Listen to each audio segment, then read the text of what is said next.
Memory is a funny thing. I very often misremember the final two lines of one of my favorite poems by Christina Rossetti. I misremember it because I replaced the word haply, meaning by chance or coincidence, with the word happily, meaning to be like glad or joyful about something. The line that I misremember says that haply I may remember and haply I may forget. In these days of reckoning with racial and economic injustice, I do wonder what we remember and what we forget, and how perhaps we might change the shape of our understanding if we were more intentional about what we remembered and about what we choose intentionally to forget. Our tradition of Unitarian Universalism does not have a creed. We have no set of beliefs that we all agree to believe in, but we do have a principle of covenant, that we live together by covenant, agreeing sometimes explicitly and sometimes implicitly on how we will treat each other. As congregations, we agree to deepen our understanding and application of 7 principles.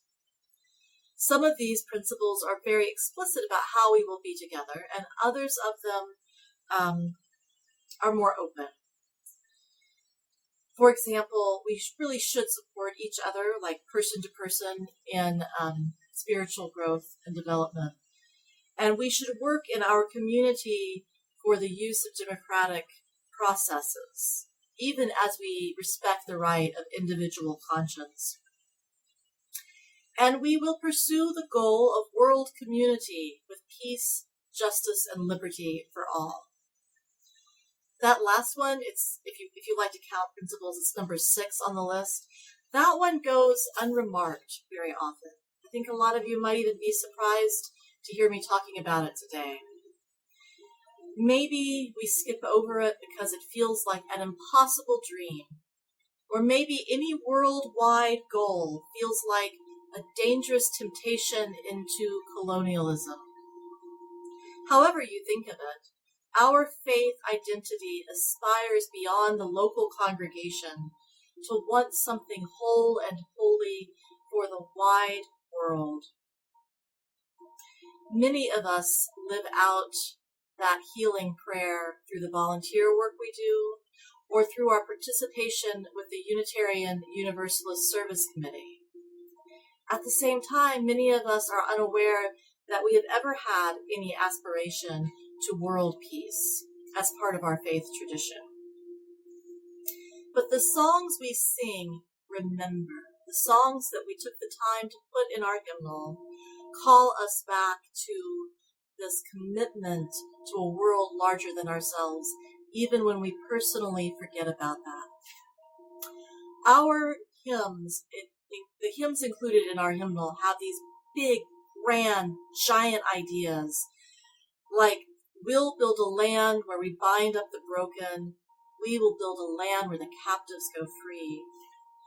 Or, number 119, if you've got the gray hymnal, this one's like really might feel a little important these days. Once to every soul and nation comes a moment to decide, in the strife of truth with falsehood, for the good or evil side. Or hymn number 159, these words are written by Lloyd Stone. It reads, "This is my song, O God of all the nations, a song of peace for lands afar and mine. This is my home, the country where my heart is. Here my hopes, my dreams, my holy shrine. But other hearts and in other lands are beating, with hopes and dreams as true and high as mine." That last song, set to the tune of Finlandia, touches my heart each and every time I hear it. It is beautiful, but too true to be entirely without sorrow. This America where we are, this soil where we plant our gardens and make our homes, this sky with its heavy hanging moon and its winds blowing soft and wild, this is the only place of now, and it simply must be a place from which we grow, even as we know that there are other lands and other hearts just as bright and beautiful. The story of America is often told through song. Maybe it's better to say that one story of America is often told through the songs that we learn in elementary school, that we learn growing up in this culture. The national anthem, America the Beautiful, the battle hymn of the Republic. Did you know that was written by a Unitarian woman, Julia Ward Howe? But we're not going to talk about that right now. We'll save that for another day. My Country 'Tis of Thee, even Yankee Doodle Went to Town. All these songs are part of the public school curriculum when I was growing up.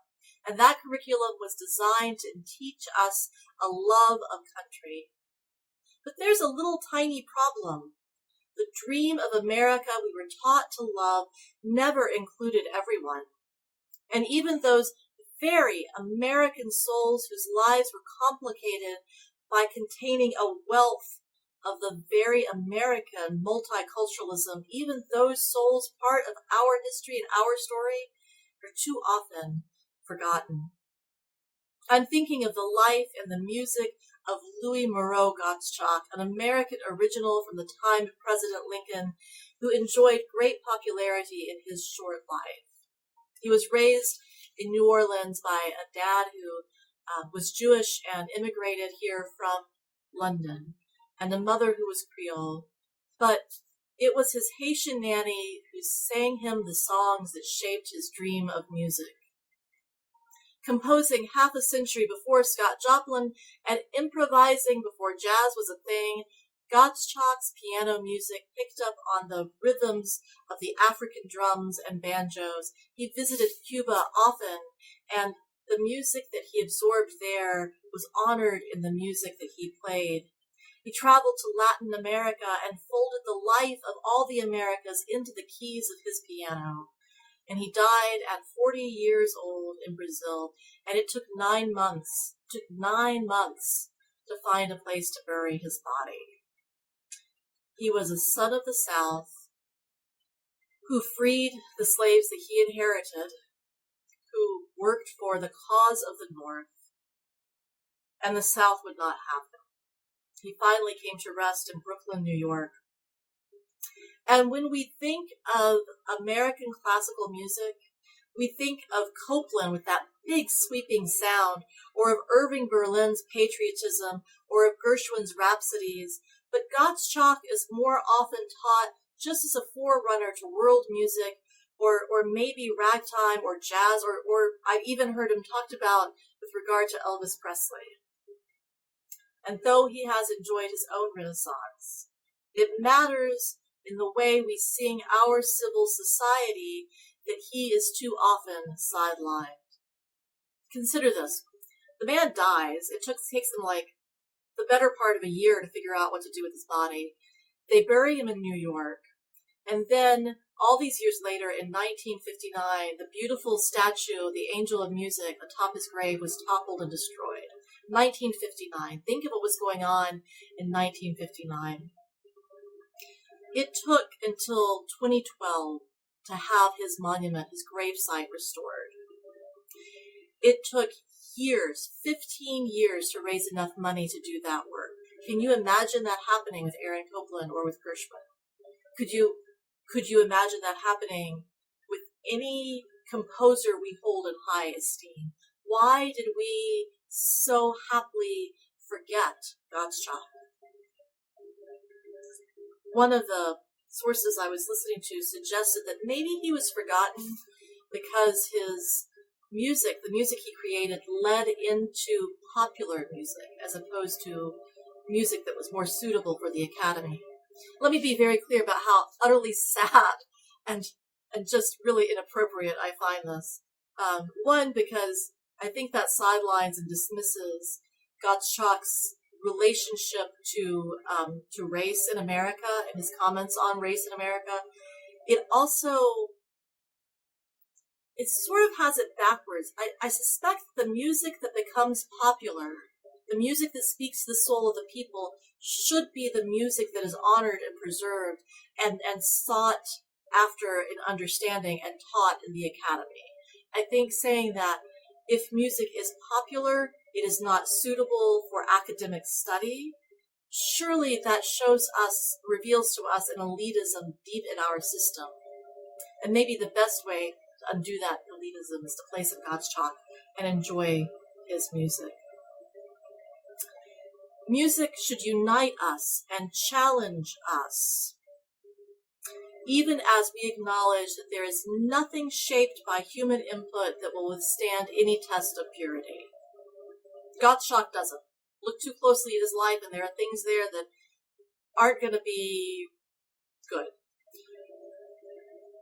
There isn't any piece of music that is so utterly pure that we can embrace it wholly without complications. Earlier, I mentioned the hymn, We'll Build a Land. It's number 121 in the Gray Hymnal, and I love this hymn completely. And this hymn is so completely complicated, it's utterly frustrating. For the people who lived on this land before the arrival of Europeans, the hymn, We'll Build a Land, smacks of manifest destiny and genocide and colonialism. For me, this hymn, with the words having roots in the prophetic tradition of Isaiah and Amos, no matter how bold and beautiful that idea of a world with justice for all, no matter how bold and beautiful that is, it contains in its lyrics and verses beyond the first, an idea of Zionism that gets all wrapped up with modern politics and becomes deeply, deeply uncomfortable. I still sing this hymn, but some days I'll sing it and I will cringe all the way through. Some days I buy into the dream that we might build a world with more love and justice and compassion for all. But other days I take the text as a gift of discomfort. The song is an invitation to wrestle with the limits of my own ease. What would our civil society look like or feel like if instead of dismissing our discomfort, we engaged with it? If we truly valued each other's humanity long enough to endure our differences, I suspect eventually we might come to celebrate the very things that set us apart. Our distinctness would no longer be an excuse for division, but an invitation into a new mosaic creation. What would our church look like if we were okay being uncomfortable and loving each other anyway? What would it be like if we could sing the same song, fully aware that we were experiencing it differently? I think we might learn to love each other more honestly. There's one more song in the Teal hymnal that I'd like to draw our attention to this morning. It's number 1008, When Our Heart is in a Holy Place. The song points us towards keeping the sacred at our very center. When we do that, all our other encounters turn towards the holy. So I invite you to keep these words by Joyce Poley at the center of your being. When our heart is in a holy place, we are blessed with love and amazing grace. When we trust the wisdom in each of us, every color, every creed and kind, and we see our faces in each other's eyes, then our heart is in a holy place. Friends, if it's true that nothing touched by human hands will ever be truly free of all flaws, then we must accept that there has to be a way of moving in this world, with flaws included, that still seeks and finds the good and holy, embraces those things, and builds upon them. Until we see each other again.